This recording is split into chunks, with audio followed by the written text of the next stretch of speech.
Yeah. So I remember marching into my pastor's office and saying, nobody talks about sex besides don't do it. And we need to start talking about it because it's so powerful and it can be so connecting. It can create so much intimacy in marriage. And we need to start talking about all the good things about sex in marriage. And he patiently met with me a few times until I realized he wasn't supposed to do something. I was supposed to do something. Everyone, welcome to this episode of Get Your Marriage On. I'm delighted to have my guest today, Ruth Buezis. She's the author of a book called Awaken Love. She also puts on her classes called the Awaken Love classes for men, women, and couples. I've read her book and I've participated in some of her online classes before the video, and she has a lot of really good things to say. Welcome today. This is going to be fun, Daniel. I'm really looking forward to it.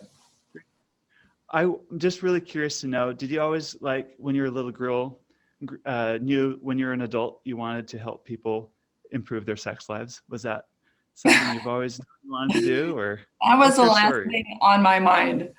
I'm an engineer. My dad's an engineer. My brother's an engineer. I am a rational thinker and never ever thought that I would be teaching classes about sex or writing books about sex. Wow. So what happened? About 10 years ago, I was taking a class on Song of Songs, a book in the Bible that few of us study and few of us read and few pastors preach on. And that book, it's funny, it speaks to your heart rather than your mind. And it gave me a real sense of how much intimacy God wanted me to have with him, but also how much intimacy God wanted me to have with my husband. And that was the beginning of us really beginning to work on our sex life. And it's not that we had a bad sex life. Our sex life was fine. And we figured out what worked. We kind of stuck with it. But honestly, it had gotten to the place where we had sex when my hormones surged, those twice a month spikes that women can get in their cycles. And other than that, I was the gatekeeper because even though I thought it was something that was physical for my husband because he wanted it, I actually was the one that was treated as just a way to, take care of physical urges when I wanted it. And so since that time, I started reading a lot of things, listening to a lot of things. There's so many resources online now to learn about sex, reading good Christian books. And it changed my life when I changed my sex life. It changed our marriage. And it is so much more intimate than it ever was before.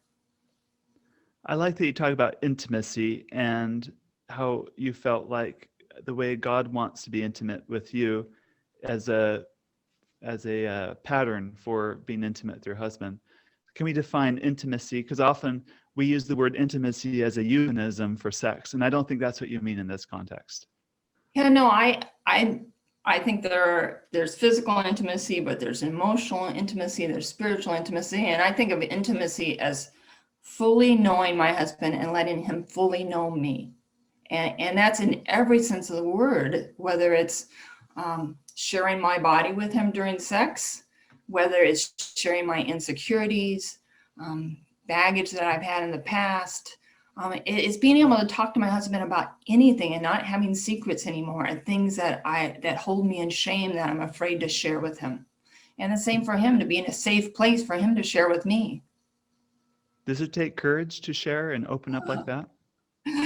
Yeah, it takes courage. That's probably one of the scariest things I did was to start opening up with my husband about some of the things I'd never talked to anybody about before. And without getting too personal or anything, or can you just highlight, like, what are some examples of things that a lot of people hold back sharing that you held back sharing that Sure. were barriers to you? So for me, a child's play situation that happened when I was young. And for some people, those child's play situations might not be any big deal. But for me, it was the dirty secret that I knew about myself and nobody else in the world knew. And I never, ever told a living soul. And it's what I think kind of caused me to hide a little bit, like, what if people knew this about me?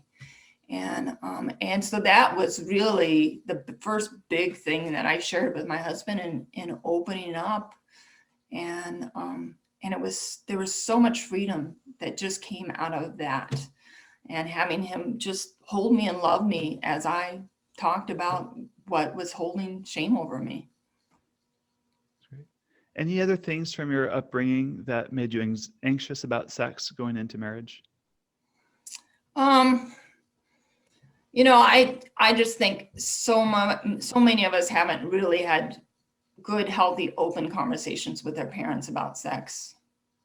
And the silence surrounding sex communicates a lot of things about sex. It could communicate that it's shameful, that it's not okay, that, well, you can do it, but don't have too much fun doing it. Or maybe the silence communicates that, you know what, this should just come naturally. You shouldn't have to talk to anybody about this. And then if it doesn't come naturally, well, there must be something wrong with you, because nobody's talking about this. So why should you need any help with this topic? And so the silence, I think that impacts us.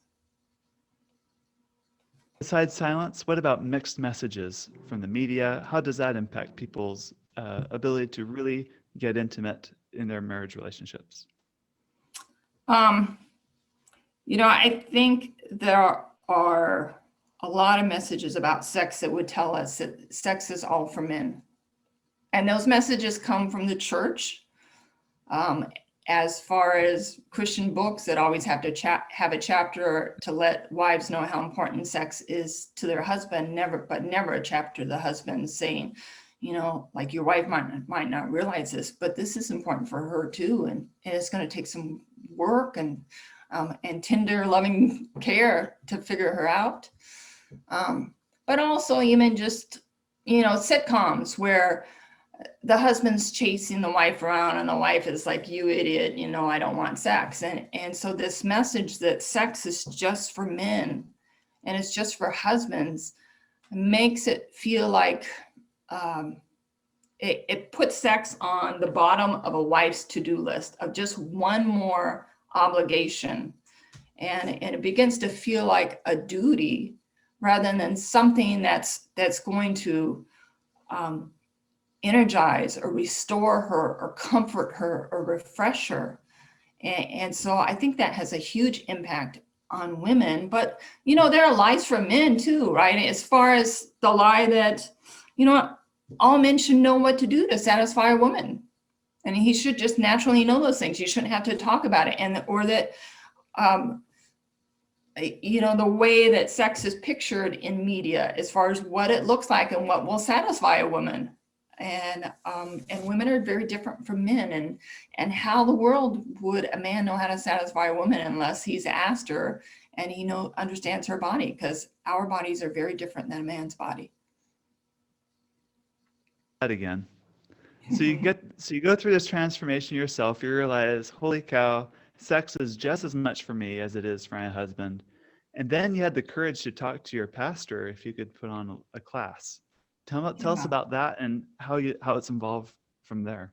Yeah. So I remember marching into my pastor's office and saying, nobody talks about sex besides don't do it. And we need to start talking about it because it's so powerful and it can be so connecting. It can create so much intimacy in marriage. And we need to start talking about all the good things about sex in marriage.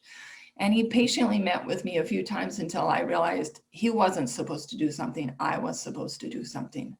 And so my very first class, I invited about 8 friends out on my porch. And I wrote a curriculum based on my journey. And I have no idea what I said. I know I was nervous as heck. But by week 3, they were waiting. As they left in the evening, they were sharing with me, you can't imagine how this has changed my marriage. And it's grown from that, just word of mouth and friends sharing with friends. And it to the point where I have personally taught over 800 women, I think, in the last 8 years. And then another 1,200 or something online. And then my husband and I teamed up to teach men's classes because I thought you know what? Like, this is just one half of the equation. If we only have classes for women, it's basically telling husbands, you know what? Your wife is the one with the problem. If she just figures it out, you'll be good. And in all honesty, husbands have just as much to learn as wives. It's a team sport. It's not an individual sport. And I thought, where are husbands going to get good information about sex? Because it's not important. That's the opposite of what works for a woman. And so I wanted to create a class that would help husbands to love their wives in every aspect, as far as understanding some of the challenges, some of the lies that she believes, the battles, but also understanding how her body works. And so that's been really fun, teaching the men's classes too. Can you tell me any stories of, let's say, women that come through your classes? What are some of the things that you teach them?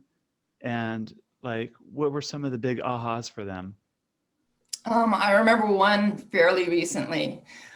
We were going through baggage, and one of the women said, she said, you know, it feels like I've been serving my husband chocolate cake for the last 30 years, and I've never had a slice.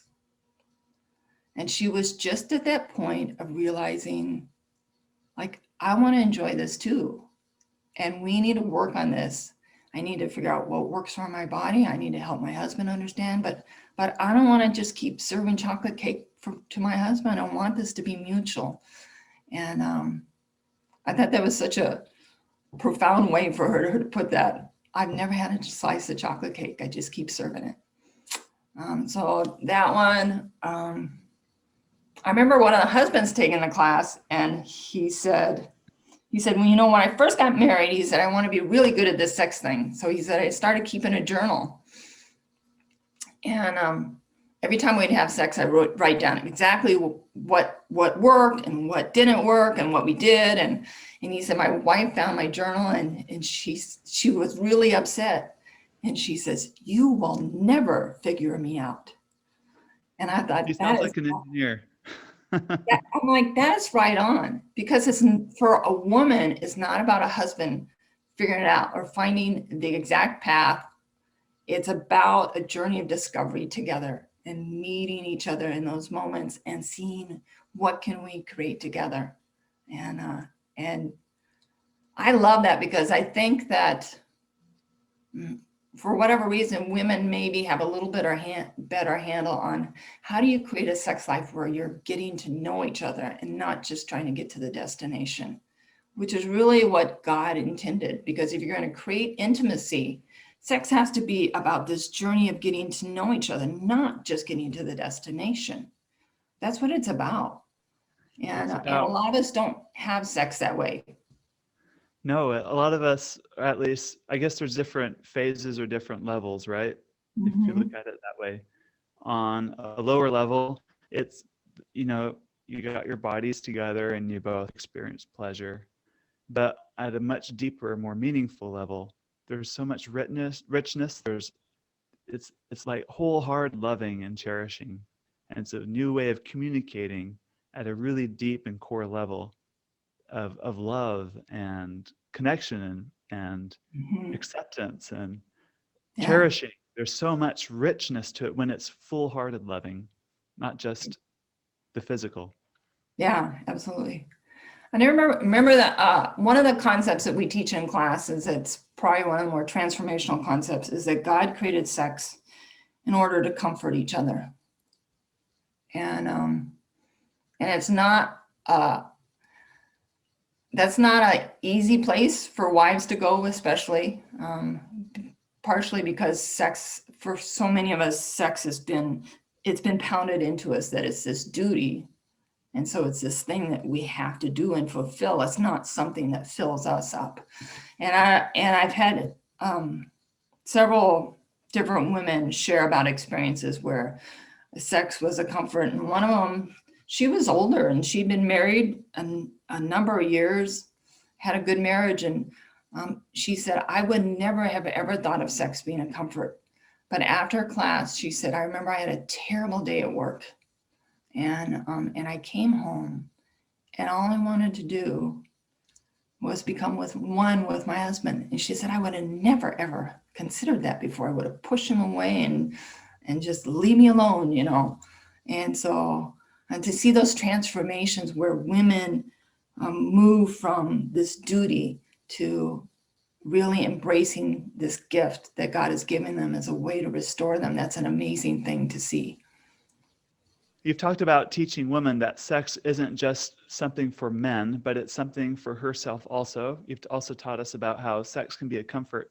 What else do you teach in your courses that what sex is, or what really good sex is? One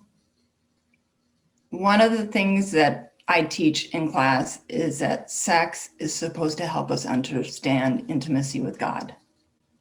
And that's this very weird foreign concept. It comes out of Ephesians 5:31 through 32, where Paul talks about becoming one with the church, or becoming one in marriage. And then he says, but I'm talking about Christ and the church. And I think it's an important concept, because I think there's so many lies about sex, and even wrong messages even coming from the church. And I think that's such an important concept, because it will help you understand, what did God really intend for sex?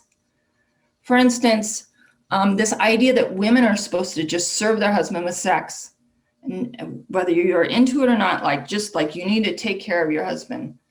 Well, I think about, does God want us to just show up at church and just be there to check it off of our list? Or does he want us to show up with our heart and give ourselves to him?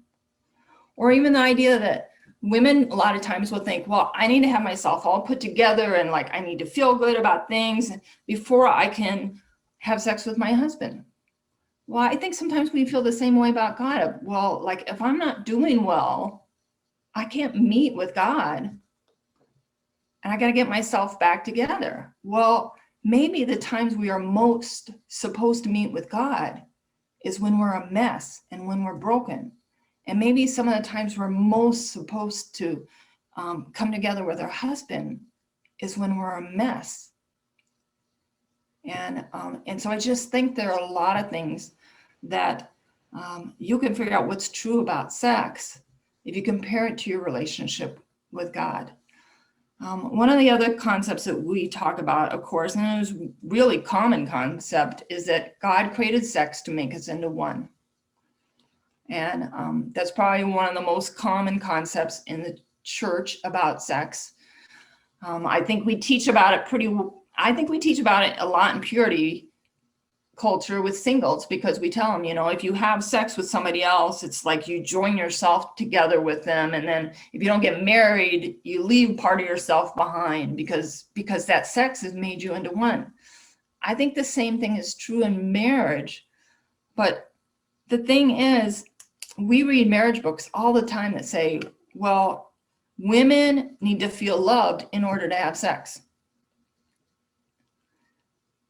That might be our natural inclination, but is it possible that sometimes we need to just come together and be one, and have God help us become one in order to work through our problems and to feel more connected? And that's not something that comes naturally to a woman. Our natural inclination is to want to feel emotionally connected to her husband. This is something that was a big aha moment for me, because I remember my husband initiating sex sometimes when we were not on the same page. In fact, we had been in a disagreement, and for whatever reason, we weren't going to work it out that night. And we go to bed, and all of a sudden he's reaching for me because he wants to have sex. And I'm just like incredulous, like, how can you even think about sex right now? But my husband is the nicest guy, kindest, most loving husband. Like, he would never try to hurt me or use me. And in those moments when he was reaching for sex with me, he was still that same person. He wasn't trying to hurt me or use me. And I think, you know, is it possible that men actually get this concept of oneness through sex better than wives do?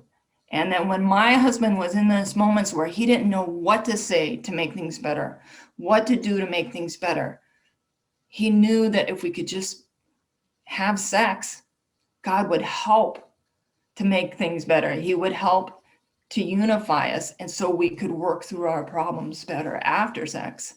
That is a strange and foreign concept to most women, and yet there's a lot of power there. And I've had women that have tried it.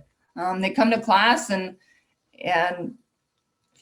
I had one woman. She's like, my husband and I were in this disagreement about finances, and finally, I'm just like, she said to him, "We need to have sex." And he was like, "Huh?" She's like, "Yep, we need to have sex." So she said they had sex, and then she said afterwards they were able to work out their problem so much easier. It's crazy to think about, and yet, like, is it possible there's power there that we are missing that could unify us as we navigate hard things in life? Now, I'm not talking about having sex with somebody that is not kind and loving. And I would never tell a wife, just have sex and it'll make things better. I'm telling a wife, you need to figure out who your husband is. And if he is a kind, loving husband that would never hurt you or use you, he is that same man when he is reaching for you. And you need to remember that. And you need to trust him in that moment. And you need to trust God to help you in that moment. And maybe even pray and say, God, you know what? I'm not there, but will you help me get on board? Will you help me to believe that you're going to make us into one and that this is going to be a good thing? Because it's not just about going along and going through the motions. It's about entering into oneness. I think that's really profound. And I think a lot of those listening can probably relate to that situation where you realize your spouse really is a good, kind-hearted person, and they're not there to hurt you, but they're there to bless you with their touch and with their presence. Mm-hmm. There are also many marriages where there's sex is kind of a contention point.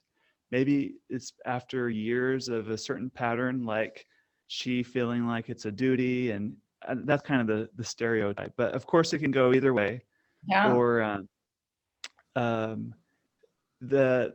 where the husband takes on this idea, falsely probably, that he has it put together, but his wife is broken because she doesn't desire sex as much as he does. Mm-hmm. And that creates a lot of problems in that marriage because of his approach. Any suggestions for those listening, if you're caught in that kind of a situation, how you can break out of that awful cycle, whether you're the husband listening or the wife listening? Or sorry, I should clarify, higher desire spouse or the lower desire spouse listening at this point, so that you can break that cycle and kind of collaborate better and to build a sex life you can both enjoy. Yeah. I would tell you that there are reasons that people act the way they act. Okay. And there's an importance in, if your spouse is a lower drive spouse, there's a reason for it. That reason might be she doesn't enjoy sex. The reason may be sex feels like a duty. That might, like, there are all kinds of reasons. And so there's an importance in having, I think, in a compassion. It might be the husband that's a lower drive spouse, and he doesn't want to have sex because he dreads it, because he feels like he always ejaculates too soon, or he doesn't do things right. And so it can be either or, but there are reasons why. And I think that first you need to have a compassion for them, because they're avoiding it because it scares the heck out of them.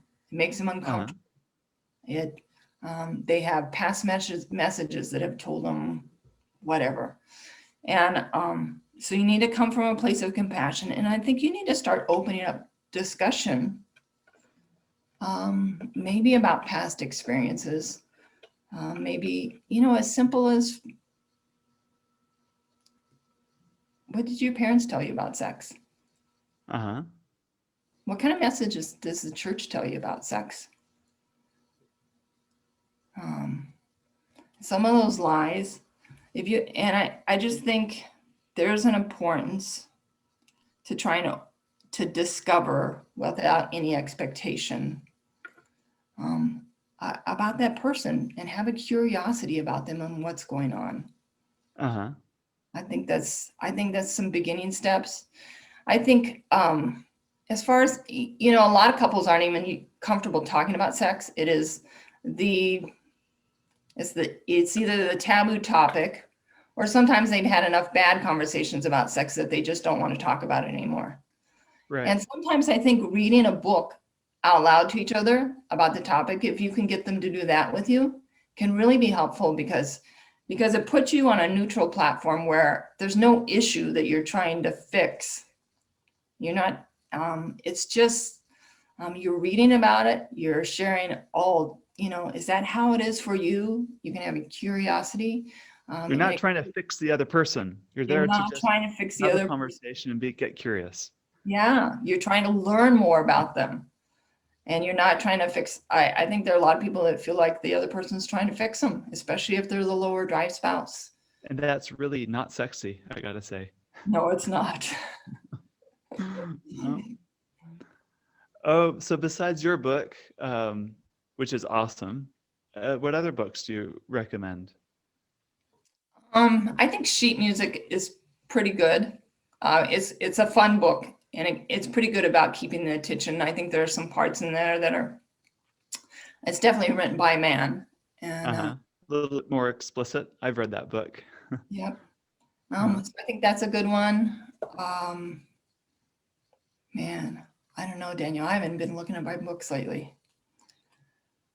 I know you're well read because I read your blog and you quote from all these amazing books that you're reading all the time. I'm a huge fan of David Schnark and Passionate Marriage, but that's not for the light reader. That's for the serious reader. I think it's deep. I think it's profound. For those that aren't familiar with his work, can you give a brief overview of David Snarch, what he teaches? And Yeah. So he's all about, if you're going to become more intimate, you need to become more grounded yourself, and more like, this is who I am, and I'm going to share myself with somebody else. And if you're completely dependent on somebody else for your self-worth, and every time they get upset, you're upset, and you're just tossed back and forth. And to me, even though it's not written as a Christian book, I think it totally translates to Christianity. As far as, if we're going to share ourselves, well, we need to get our worth from God. Like, who did God create me to be? Let me be my authentic, honest self. And I'm going to share myself. I'm going to be honest about what I want. But if I don't get that, then I'm not going to be upset. I'm going to be okay with it.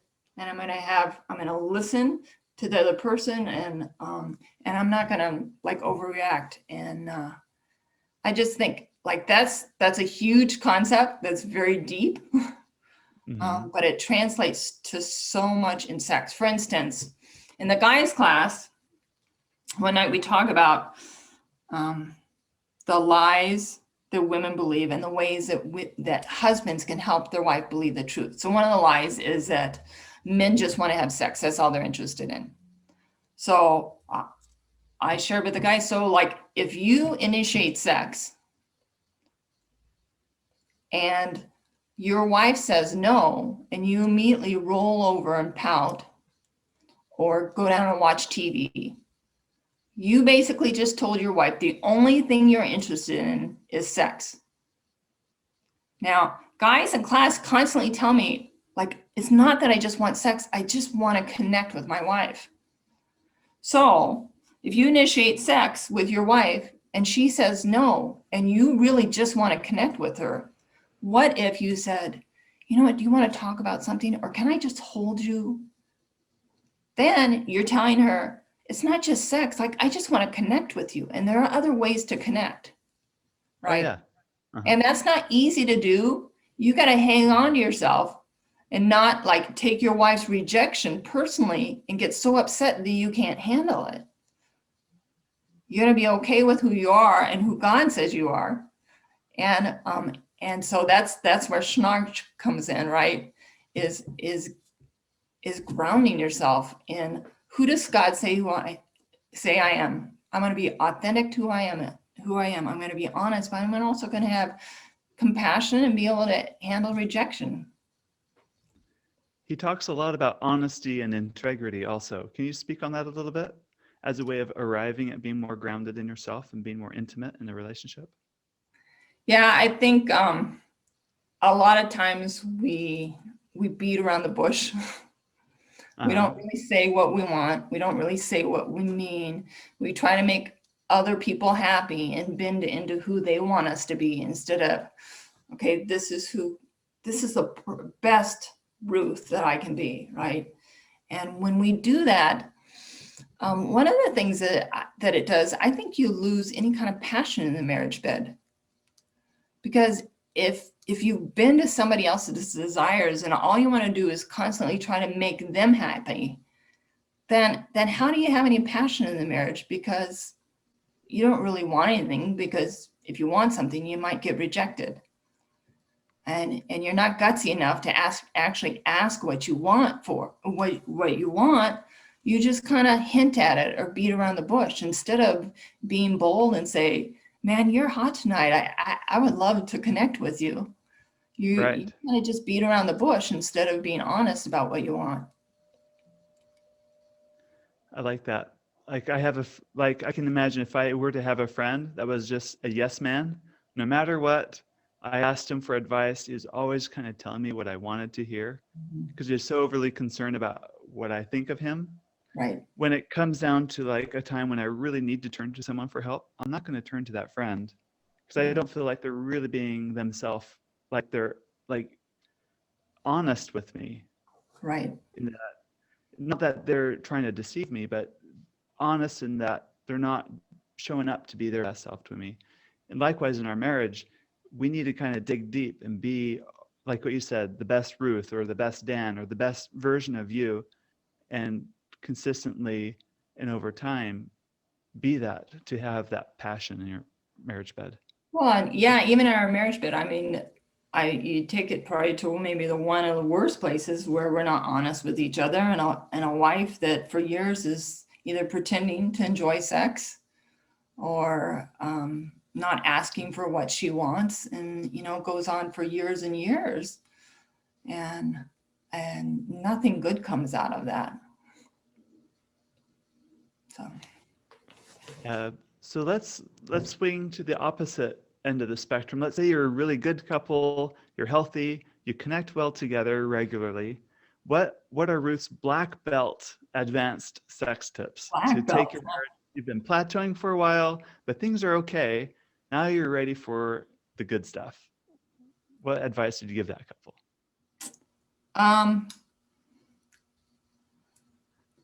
I think, okay, couple of things. One, I think there, especially for wives, I don't know if we always have permission to allow ourselves to think sexual thoughts as far as what would really be exciting and erotic for us. And I think there's an importance to that. I think women are enormously creative if we let ourselves be that. But I think that a lot of times we've just squashed it down, or we haven't carved out the time to do it.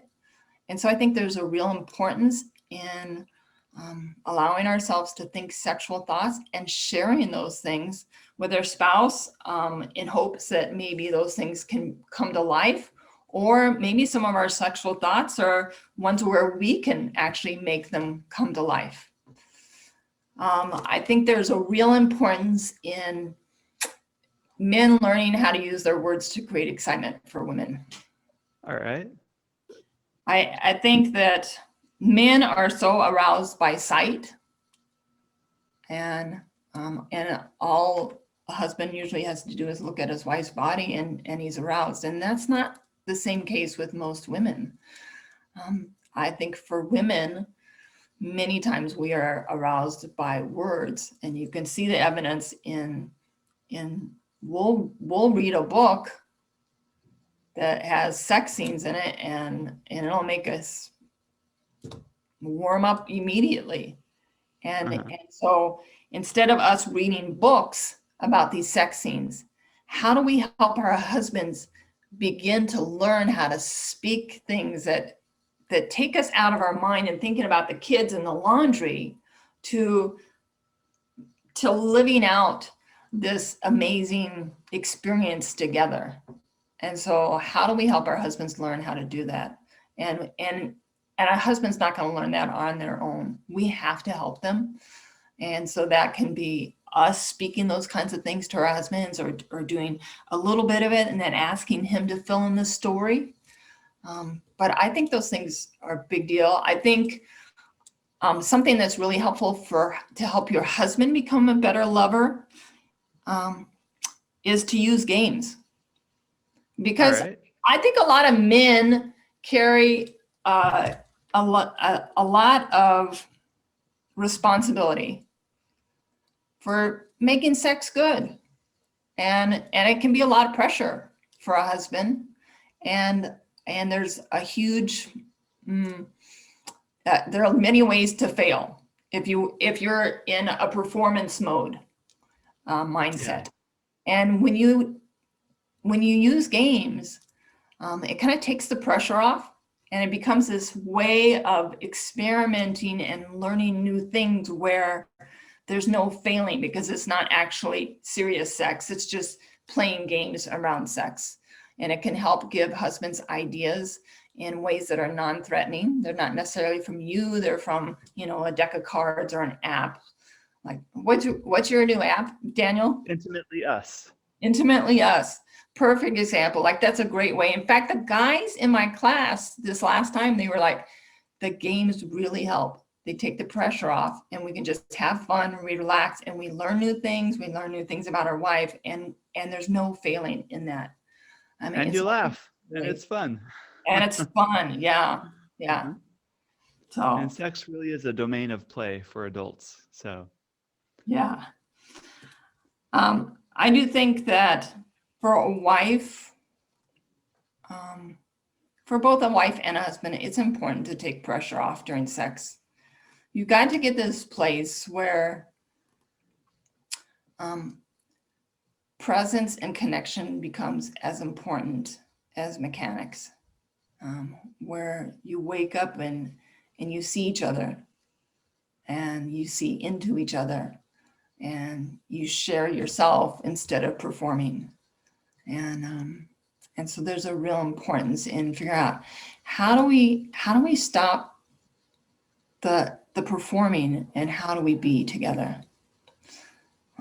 showing up and not just having a plan, but not knowing where you're going, and just go exploring together. So giving yourself permission to think more erotically, using your words, at least for the husbands, as a secret weapon, playing games and taking the pressure off. Those are 4 wonderful tips. Yeah. Is there anything else you'd like to share today? I know in this time of COVID that things are hard. And yet I think for couples, it's an opportunity to invest, and to invest in a marriage, and to make your marriage intimate and close. And is it possible that sex is supposed to be one of the ways that we get through this pandemic, is through connecting with each other, and turning off the TV and running upstairs and escaping for a while, and not having to think about the pandemic. And so I just want to encourage you to not put off working on this part of your marriage. We can put it off until the kids are older, until the kids are in college, until, we can just keep putting it off, and there will always be some excuse. But working on your sex life is transformational, and it may be one of the best choices you make. And it won't just change your marriage, it'll change you, because somehow we believe this lie that sexual baggage and sexual sin is the unforgivable sin. And the truth is that God wants us to be whole, and he wants us to experience full healing and full freedom. And so diving into this area of your life and really seeking wholeness and healing is not just about your marriage, it's about you. You're a great teacher, Ruth. Thank you very much. If people want to learn more about what you do, your classes, your book, your blog, where do they go to find you? Yeah, so my website is awaken-love.net. You can learn about classes there. I have a blog there with quite a bit of content. The book is available on Amazon. Yeah. Great. Well, thank you for being on today, and we'll catch you again. Super fun. Thanks, Daniel.